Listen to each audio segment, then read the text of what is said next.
Kabupaten Ngawi. Sebuah daerah yang menjadi etalase bagian barat Jawa Timur ini kini telah berusia 666 tahun.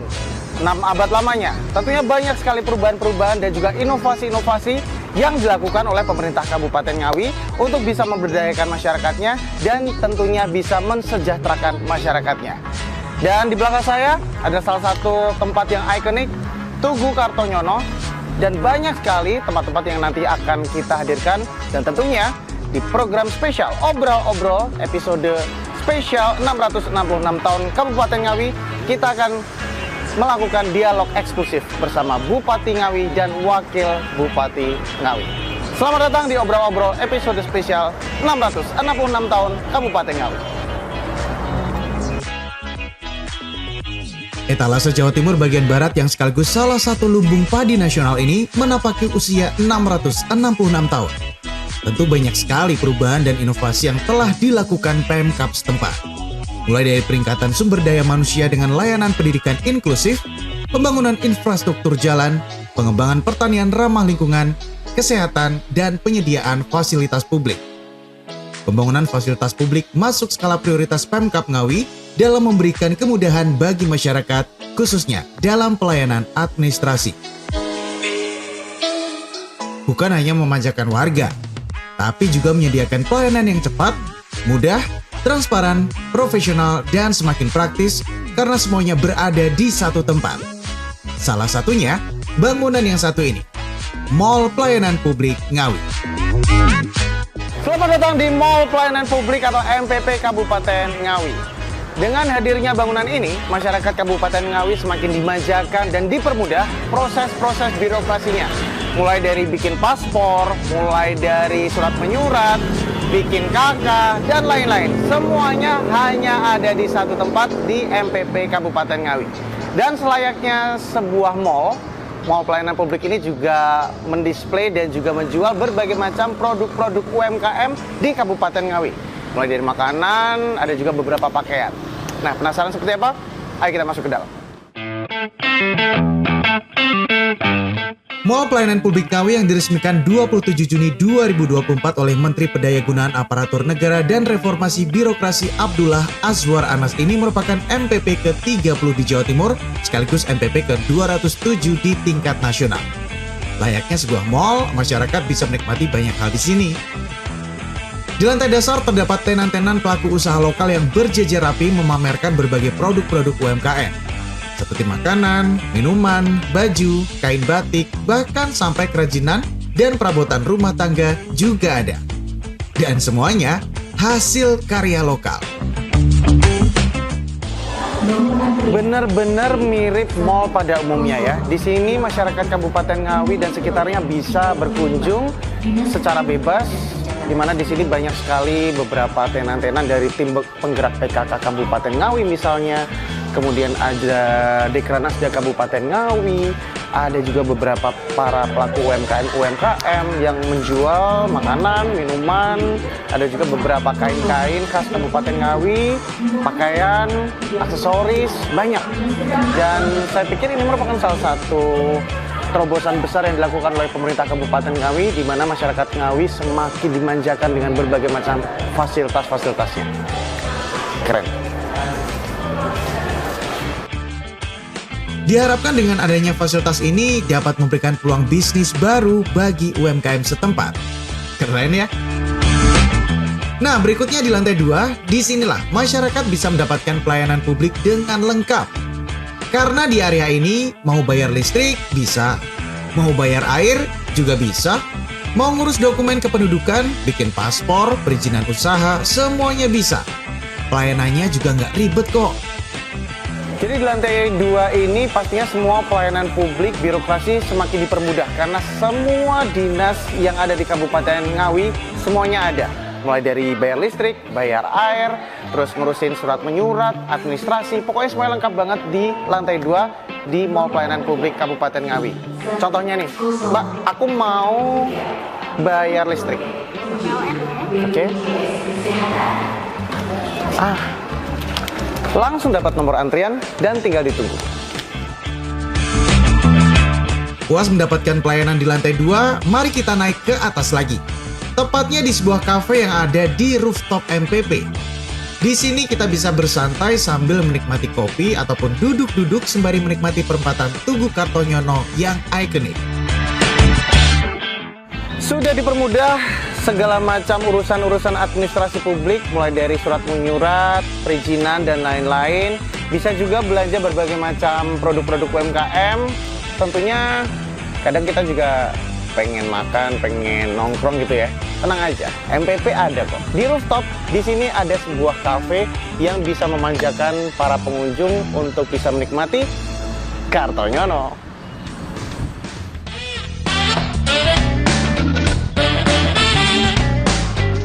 Puas mengeksplorasi MPP Ngawi, berikutnya mari kita jalan-jalan di pedestrian Yosudarso yang berada di sebelah utara perempatan Kartonyono. Selayaknya sebuah daerah yang memberikan kenyamanan bagi warganya, pedestrian Yosudarso sudah terlihat lebar, nyaman, dan dilengkapi fasilitas pendukung. Pemkab Ngawi mengizinkan pedagang berjualan di sini loh. Jadi kita yang ingin jajan juga bisa, sembari jalan-jalan menikmati Ngawi yang ramah.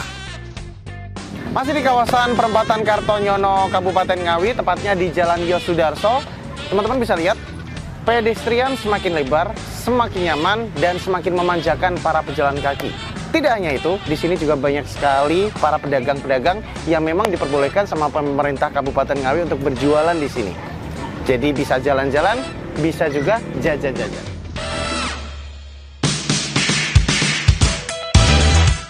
Usia 666 tahun Ngawi juga menandai daerah ini yang semakin top markotop dalam membenahi infrastruktur jalan. Progres perbaikan ruas jalan di Ngawi naik signifikan sejak 2022. Trennya bahkan meningkat 3 kali lipat. Terhitung akhir tahun lalu, panjang jalan kondisi mantap mencapai 652,6 km atau 87,7% dari total panjang jalan kabupaten ini, yakni 744,17 km. Sementara capaian tahun sebelumnya hanya 576,3 km atau 77,4%. Pemerintah Kabupaten Ngawi pun menargetkan kondisi jalan mantap mencapai 95% pada tahun ini. Dan dari capaian ini, pembangunan infrastruktur dan perbaikan fasilitas publik seolah menjadi kado indah untuk hari jadi ke-666 tahun Ngawi yang mengusung tema Doa Bagi Semesta.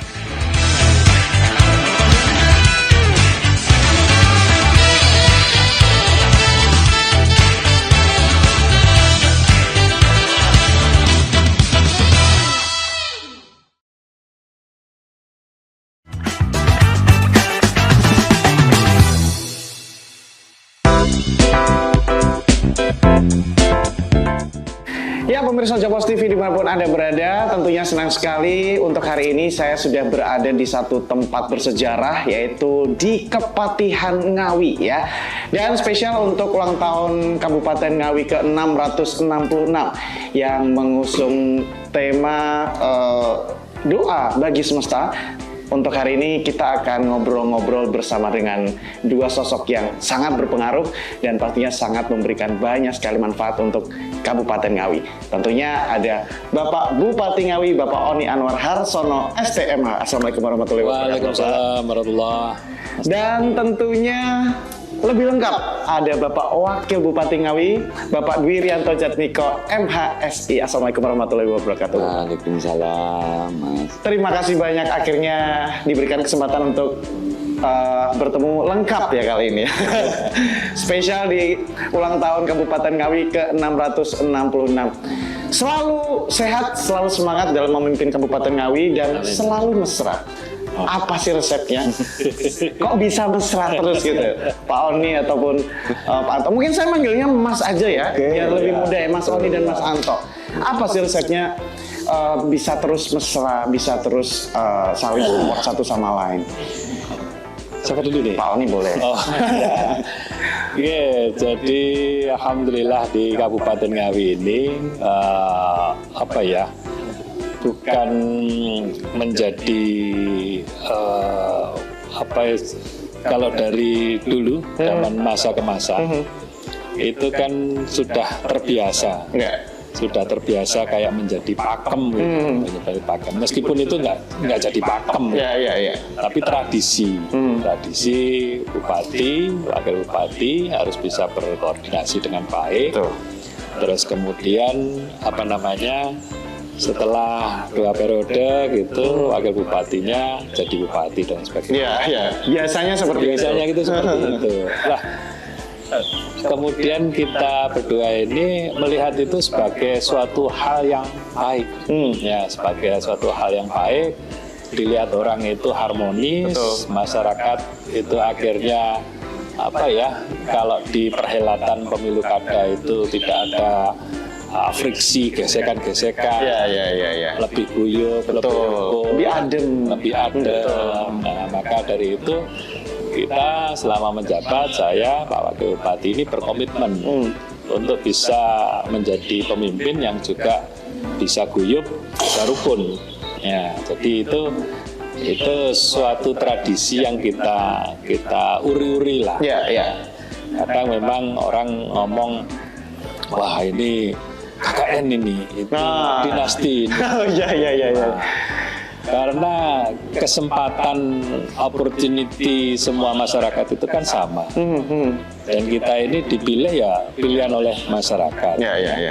Ya, kalau menurut saya ketika itu secara norma maupun hukum yang berlaku itu tidak ada permasalahan.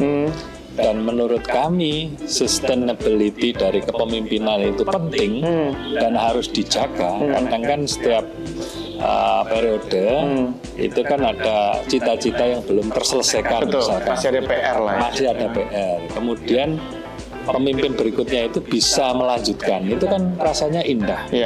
Nah, ini menurut saya suatu hal yang baik. Menjaga keharmonisan, guyup rukun ini suatu yang baik. Ya kenapa tidak?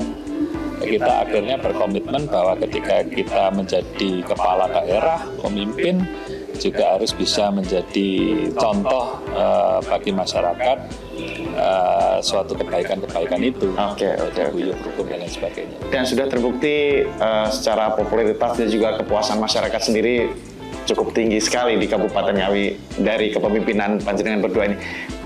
Mas Santo, singkat saja. Jadi kalau kita melihat kinerja lah, saya tadi Pak Bali sudah menyampaikan keteladanan penting sekali. Karena kita ini kan besar Kabupaten Ngawi. Permasalahannya juga kompleks. Jadi apapun kita harus bisa memberikan contoh bagaimana efektivitas kinerja itu juga bisa dilihat dari bawah, dari teman-teman kita yang ada di kecamatan, yang ada di pemerintah desa itu kan melihat kita. Kalau kita adem ayem rukun, mereka juga melaksanakan itu pasti dengan maksimal. Dan itu juga dibangun melalui proses yang panjang. Saya kira kita juga melihat keteladanan itu dari para senior kita. Kita juga melihat bagaimana Pak Bupati yang sebelumnya sudah menjadi wakil bupati, saya kebetulan di DPRD. Nah ini artinya kita bisa melihat dari masing-masing bagaimana mengoptimalkan kinerja. Semuanya untuk masyarakat Kabupaten. Nah, itu dia. Bukan untuk Pak Bupati, bukan untuk saya wakil bupati, tapi semuanya. Semuanya untuk kemaslahatan masyarakat di Kabupaten Ngawi ya. Dan kembali lagi, kita ada di satu tempat yang cukup ikonik juga sebenarnya di Kabupaten Ngawi ya, Kepatihan Ngawi. Mungkin beberapa dari teman-teman ini tahu Kepatihan Ngawi ini kemarin sempat difungsikan sebagai salah satu tempat menikahnya Denny Caknan mungkin. Fenomenal. Tapi kalau kita berbicara tentang Kepatihan lebih dalam, Pak Bupati dan juga Pak Wabub, ini sebenarnya untuk fungsi di masa lalu ini seperti apa tempat ini? Mungkin sarana sosialisasi dan juga edukasi juga ke masyarakat ya. Sekaligus sepertinya memang ada rencana untuk revitalisasi tempat ini. Dan bagaimana nantinya ketika revitalisasi itu dilakukan, untuk apa fungsi dari Kepatihan Ngawi ini? Mungkin dari Pak Bupati dulu. Oke, kalau kita lebih mempermudah sosialisasikan kepada masyarakat. Patih itu kalau sekarang itu mudah. Oke. Ya. Kepalanya birokrasi. Ya. Jadi ada bupati, ada sekda. Dulu tahun 1828, 1830 ini bupatinya masih on regent ya, jadi masih di bawah pemerintahan Hindia Belanda, masih Bupati Anom gitu. Itu Raden Ngabei Sumodito. Nah, beliau punya istilahnya patih atau sekdanya itu Patih Pringgokusumo. Nah, ini tempat tinggal beliau. Ya, Patih Pringgokusumo. Semacam rumah dinas gitu. Rumah dinas. Betul, rumah dinas. Terus kemudian ini bisa menjadi tempat berkumpulnya birokrat-birokrat di zaman itu untuk bisa melakukan koordinasi dan sebagainya di tempat ini. Ya. Jadi itu di waktu yang lampau seperti itu. Mas Anto, untuk rencana revitalisasi sendiri? Baik, jadi kan kenapa pemerintah daerah mengambil alih tempat ini? Karena kita kan memandang nilai sejarah itu suatu yang sangat luar biasa. Itu yang nantinya bisa dijadikan sebagai tonggak, termasuk kalau kita hubungkan dengan hari jadi Kabupaten Ngawi. Ini memiliki peran yang sangat penting, maka kita tidak segan-segan ketika mengeluarkan 19 miliar untuk mengambil alih ini. Jadi posisi menyelamatkan ini dulu. Apalagi ini cagar budaya ya. Betul, jadi ini karena memiliki nilai yang sangat luar biasa. Itu. Lalu terkait dengan fungsinya, memang Pak Bupati menekankan ini sebagai tempat untuk bagaimana mengekspresikan seluruh budaya kita, talent kita, kreativitas anak-anak muda kita, seniman kita, budaya anak kita pusatkan di sini. Beberapa fasilitas sudah mulai kita kembangkan, DED sudah kita siapkan, hanya kita menunggu kajian dari pusat pelestarian kebudayaan Mojokerto.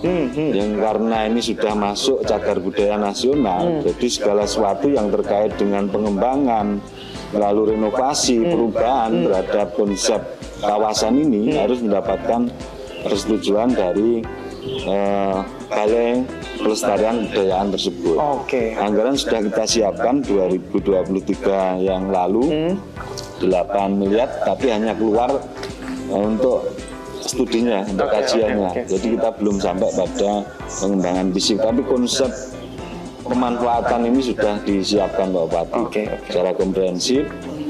Satu kawasan ini fungsinya di sebelah barat untuk apa, sebelah timur untuk apa, nanti yang belakang pengembangan seperti apa itu sudah kita siapkan. Berarti memang sudah ada rencana untuk revitalisasi, bahkan sudah ada anggarannya juga. Memang masih menunggu progres dari balai terkait Balai Pelestarian Cagar Budaya juga, dan nantinya akan difungsikan lebih maksimal lagi oleh pemerintah Kabupaten Ngawi ya.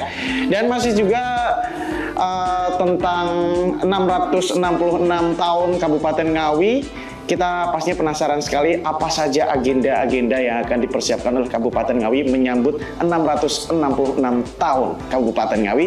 Jadi jangan kemana-mana, tetap di Obrol-Obrol.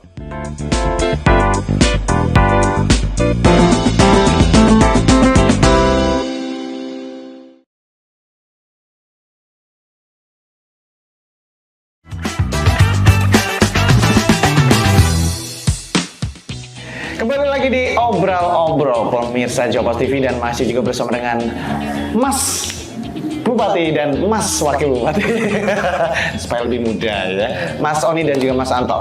666 tahun Kabupaten Ngawi yang mengusung tema Doa Bagi Semesta. Apa maksud dari tema untuk tahun ini? Jadi kalau bahasa Mandarinnya 666 itu liu liu liu. Liu liu liu. Itu kalau di China sana ini sekelompok orang-orang hebat. Liu liu liu. 666. Ini tidak ada hubungannya dengan black metal, death metal ya. Sepertinya angka 666 itu cukup familiar bagi teman-teman yang suka sama musik-musik rock ya, metal gitu ya, ya cadas gitu ya. Tapi ini bener-bener tidak ada hubungannya, dan justru ini angka yang cantik juga ya, liu liu liu gitu ya.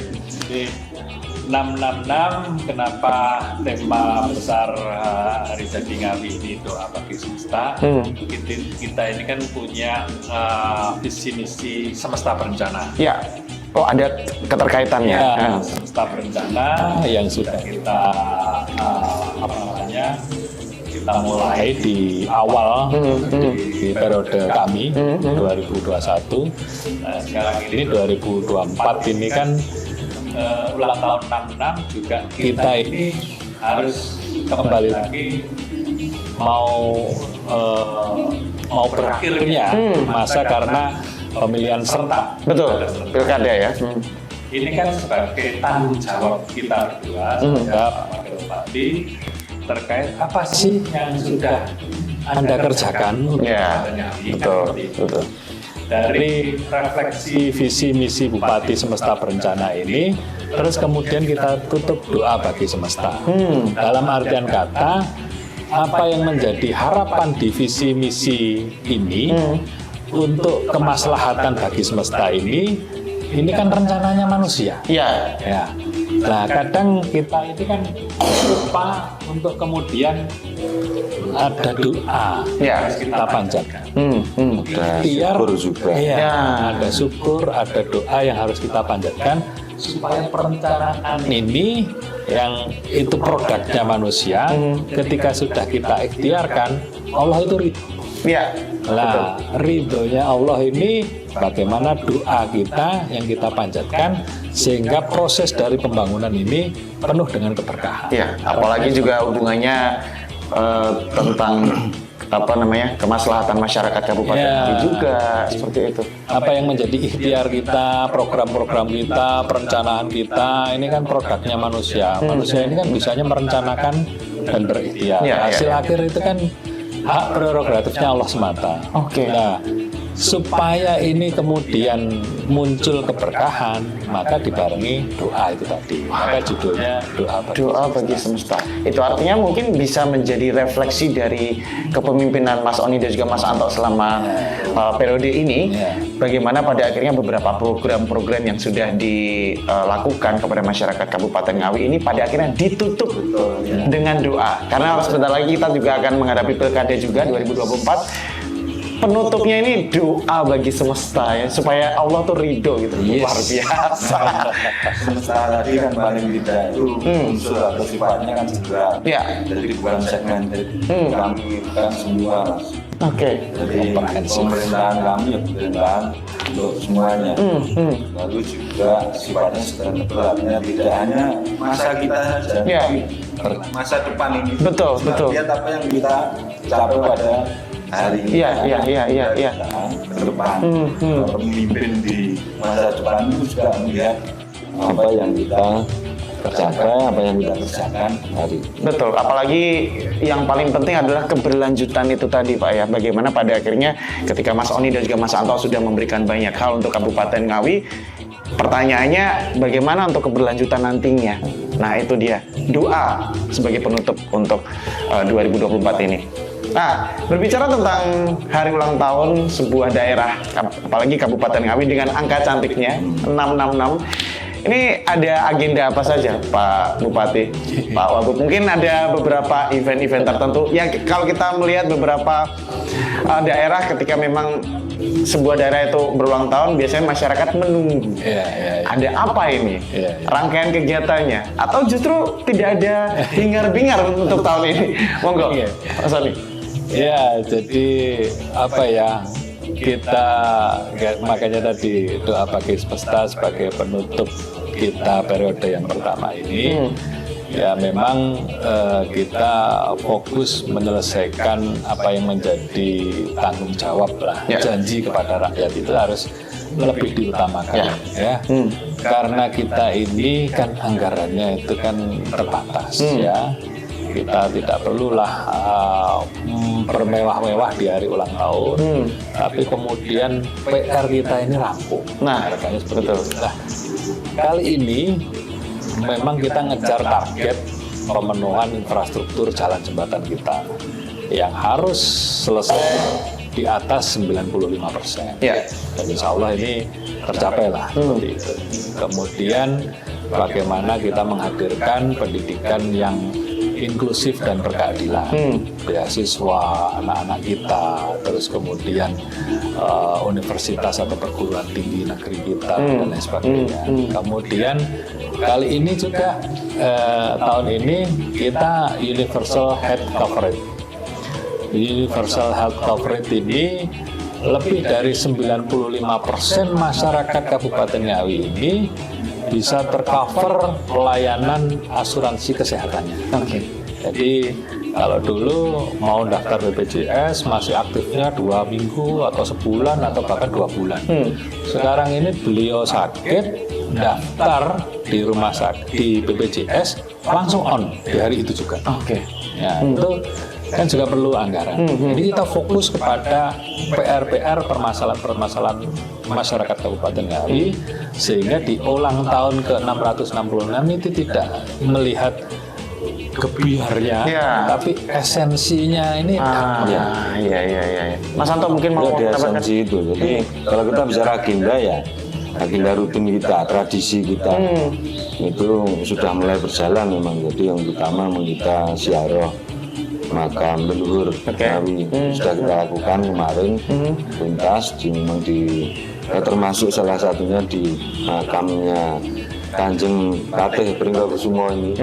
Terus juga kita ziarahi, lalu juga beberapa adipati yang makamnya ada di wilayah Kabupaten Ngawi. Lalu selanjutnya untuk Jamasan Pusaka, nah ini sifatnya juga tradisi juga. Jadi itu kita adakan tetap rutin. Nanti bahkan nanti pada kirapnya juga dimeriahkan oleh drum band dari Akademi Angkatan Laut. Yang kita ikut menyemarakkan karena kebetulan juga gubernurnya yang sekarang ini juga asli Ngawi. Pak Gubernur. Itu lalu juga kegiatan-kegiatan yang lain yang sifatnya memang rutin. Masuk salah satunya juga kegiatan doa istighosah itu juga kita adakan juga untuk hari jadi. Secara prinsip tanpa mengurangi esensi, semua kegiatan hari jadi ini memang sudah kita kemas untuk bagaimana agar potensi-potensi kita itu bisa semuanya bisa menyemarakkan di hari jadi Kabupaten Ngawi. Itu artinya memang ada beberapa agenda-agenda yang memang setiap tahunnya selalu rutin dilakukan seperti jamasan, kemudian kirap, ada ziarah makam juga, ada doa bersama. Itu mungkin masih tetap dilakukan walaupun mungkin tidak terlalu banyak hingar-bingar, tapi esensi dari 666 tahun ini yang harus kita rasakan bersama ya, bagaimana pada akhirnya berbagai macam pembangunan, manfaat-manfaat yang dirasakan oleh masyarakat ini bisa benar-benar bisa mendapatkan impact yang baik gitu untuk masyarakat ya. Luar biasa. Dan pastinya kalau kita berbicara tentang pencapaian, pasti banyak sekali pencapaian yang sudah dilakukan di periode pertama ini. Tapi nanti di segmen berikutnya, jadi jangan kemana-mana, tetap di Obrol-Obrol.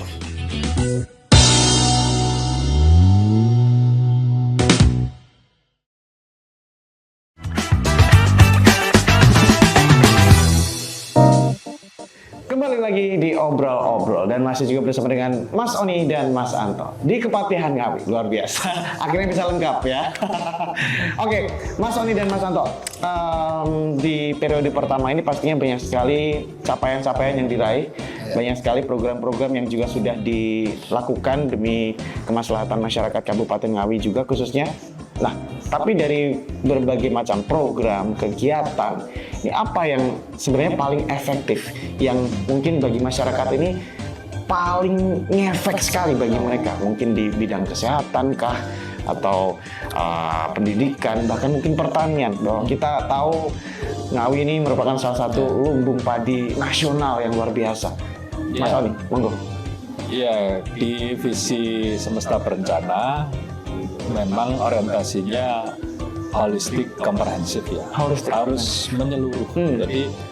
Jadi semua aspek di kehidupan ini harus kita prioritaskan. Ya. Tapi memang ada beberapa hal yang harus kita dahulukan, seperti yang pertama terkait masyarakat Ngawi ini butuh infrastruktur jalan jembatan yang bagus. Kita di periode kita tahun 2020 ini kondisi jalan mantap kita ini baru 65%. Di periode akhir ini 2024 nanti kalau beberapa ruas ini sudah rampung, itu di kisaran angka 95%. Hampir 100%. Hampir 100% sebenarnya. Sebenarnya kalau apa namanya ya nggak usah berandai-andai lah ya 95% itu sudah. Nah, di Jawa Timur itu sudah tinggi lah. Capaiannya tinggi. Dari target 100% ya? Dari target 100%. Yang keduanya terkait Ngawi ini harus bisa menjadi lumbung pangan nasional. Dan alhamdulillah dengan semangatnya para petani kita, dedikasi mereka yang luar biasa, di 2022-2023 ini kita produktivitas padi tertinggi nasional. Dari luasan lahan 50.000 hektar, indeks pertanaman kita 2,88, profit test kita 7,4, itu kita dinobatkan sebagai kabupaten dengan produktivitas padi tertinggi nasional. 22-23. Insya Allah 24 nanti ya juga, insya Allah juga sama. Ya ini komitmen bagaimana kita memastikan warga masyarakat Kabupaten Ngawi yang 70% petani ini bisa semakin hari semakin sejahtera. Input pertaniannya rendah, produktivitasnya tinggi, sehingga profit margin yang dia dapatkan ini semakin tinggi. Berarti kan orientasinya kepada kesejahteraan. Itu yang kedua. Yang ketiga terkait kesehatan. Alhamdulillah tahun ini kita tutup dengan universal health coverage kita yang sudah di angka 95,8%. Wow, ini juga cukup tinggi capaiannya. Ini hampir 95% masyarakat Kabupaten Ngawi ini tercover layanan jaminan kesehatannya. Ini juga bagian dari komitmen bagaimana kita memfasilitasi di dunia kesehatan. Yang keempatnya pendidikan. Kita berorientasi bagaimana anak-anak kita yang setelah SMA itu melanjutkan kuliah, ini juga ada support pendanaan. Kita beasiswa yang biasanya untuk anak kuliah ini yang antara 300 sampai 400 sekarang sudah menjadi 3 miliar. Mas Anto sekarang giliran. Ya, jadi memang pembangunan atau kegiatan yang memiliki multiplier efek lah. Jadi efeknya tidak hanya satu. Contoh sederhana aja lah. Bupati bikin Jalan PP Sudirman itu. Nah, di situ ada pelayanan pabriknya, MPP. Di situ ada trotoar yang sudah standarnya sudah itu tidak hanya untuk difabel juga bisa manfaatkan. Ekonomi di situ juga meningkat. Jadi peningkatan yang kegiatan yang dampaknya itu multiplier efek. Lalu yang berikutnya adalah kegiatan partisipatoris. Ini yang terus kita kembangkan, kita galakkan karena tidak mungkin semua permasalahan ini hanya mampu diatasi oleh namanya APBD. Partisipatoris pertama adalah penggerakkan terkait dengan CSR misalnya. Kita libatkan seluruh perusahaan untuk ayo bareng-bareng. Ini membangun ada problem ini. Betul. Itu misalkan. Itu lalu juga partisipasi dari teman-teman. Ada banyak relawan di Ngawi ini. Ada ranger, ada pesona, ada garasi dan lain sebagainya. Dan itu bareng-bareng. Contoh untuk misalkan bedah rumah misalnya. Ya, itu nilainya sangat besar sekali ketika itu ditangani oleh APBD baik kabupaten, provinsi. Lalu juga ketika ditangani kita sinergi bersama dengan mereka. Pemerintah desa kita libatkan dan lain sebagainya. Intinya kemanfaatan terhadap pembangunan itu bisa dilakukan tidak hanya mengandalkan APBD tapi juga melibatkan seluruh stakeholder, CSR dan lain-lain perusahaan. Itu yang saya kira keren lah. Itu artinya berarti tingkat partisipatif dari perusahaan-perusahaan, dari stakeholder ini juga cukup tinggi dan untuk bisa ada di visi misinya Bupati itu ada itu penekanan terhadap pembangunan partisipatoris terus. Oke, mantap banget. Nah, kita tahu bahwa beberapa pihak menganggap bahwa Kabupaten Ngawi ini sebagai etalase Jawa Timur bagian barat. Hal monumental apa atau sesuatu apa yang sebenarnya bisa kok dikembangkan lagi, bisa dimaksimalkan lagi potensi-potensinya untuk bisa memperkenalkan Kabupaten Ngawi ini lebih luas lagi, Mas Oni?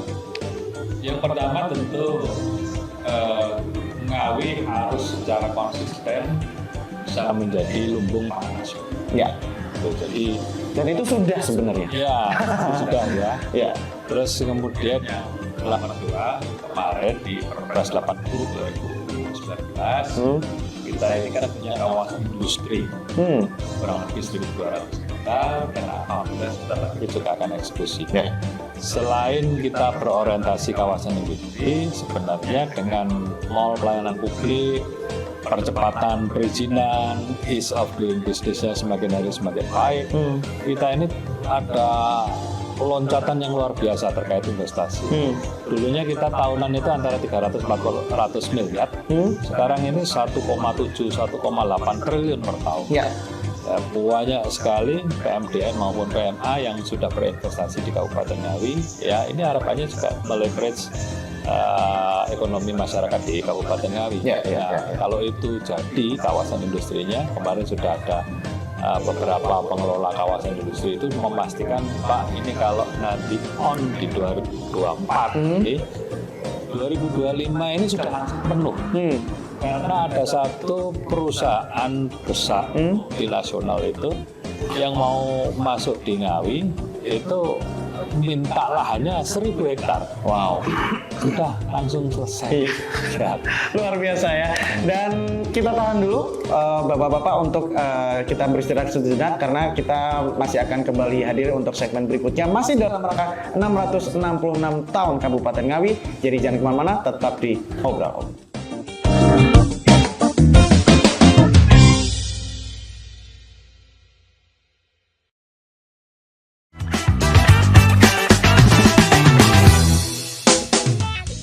Kembali lagi di Obrol-Obrol dan juga masih bersama dengan Mas Oni dan Mas Anto ya. Selalu mesra, selalu kompak, selalu harmonis, adem ayem. Itu salah satu hal yang mungkin ya diharapkan masyarakat Kabupaten Ngawi juga ya, ketika melihat pemimpinnya ini juga selalu kompak, adem, ya otomatis masyarakat akan percaya lagi. Insya Allah untuk periode kedua ya. Nah, kita kembali berbicara tentang 666 tahun, 666 Kabupaten Ngawi, doa bagi semesta. Tentunya ada banyak sekali hal-hal yang sudah dicapai, ada banyak hal-hal yang sudah dilakukan. Tentunya selalu ada refleksi, Mas Oni, Mas Anto. Apa refleksi untuk 2024 ini, untuk 666 tahun Kabupaten Ngawi? Yang pertama terkait beberapa progres pembangunan kita yang cukup signifikan itu tadi, kita berharap kepada masyarakat Kabupaten Ngawi ini bisa kemudian memiliki rasa syukur, senantiasa terus bisa mendoakan kita semuanya supaya bisa bekerja konsisten, istiqomah, bisa amanah tugas-tugasnya. Karena tanpa itu semua, pencapaian pembangunan dan lain sebagainya tidak akan mendapatkan ridho dan berkah dari Allah SWT. Contoh ini, Mas, kita sudah membangun jalan, ya, 95% nanti halus semua. Kalau lupa bersyukur, jalannya bisa pakai trek-trekan. Kan gitu. Padahal itu kan moda transportasi supaya aman, nyaman, betul. Aksesibilitasnya jadi bagus. Tapi kalau tidak itu dibarengi dengan rasa syukur, akhirnya menjadikan jalan itu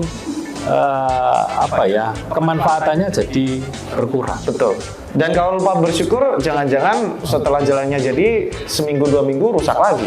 Kalau lupa bersyukur ya. Bisa jadi. Bisa saja.